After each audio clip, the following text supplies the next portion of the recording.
Hello bachcho, let's read the question. The question says direction in the following questions. Assertion and reason have been put forward. Read the statements carefully and choose the correct alternative from the following. A. Both assertion and reason are correct and reason is the correct explanation of assertion. Option B. Both assertion and reason are correct but reason is not the correct explanation of assertion. Option C. Assertion is true but reason is false. Option 4. Assertion is false but reason is true. Assertion: mitochondria is known as powerhouse of the cell. Reason: mitochondria is the main site of ATP synthesis and storage. Assertion statement में कहा गया कि mitochondria को हम power house of the cell बोलते हैं और इसका रीजन बताया गया है कि mitochondria ATP synthesis and storage की साइट है। तो इस क्वेश्चन में अगर हम बात करें पहले की कॉन्सेप्ट की, फॉर की कॉन्सेप्ट, तो it would be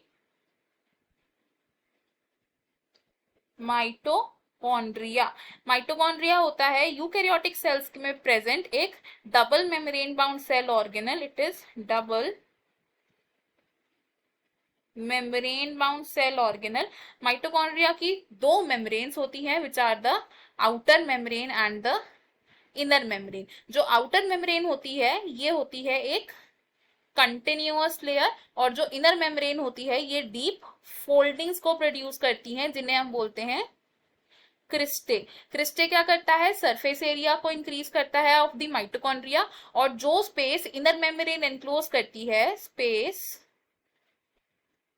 enclosed bye inner membrane, इसे हम बोलते हैं मैट्रिक्स। अब जो माइटोकॉन्ड्रिया है इसके फंक्शंस क्या क्या होते हैं? तो फंक्शंस ऑफ माइटोकॉन्ड्रिया में फर्स्ट फंक्शन आता है, it is involved in aerobic respiration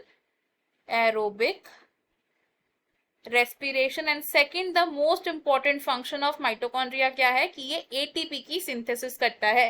it is the site of ATP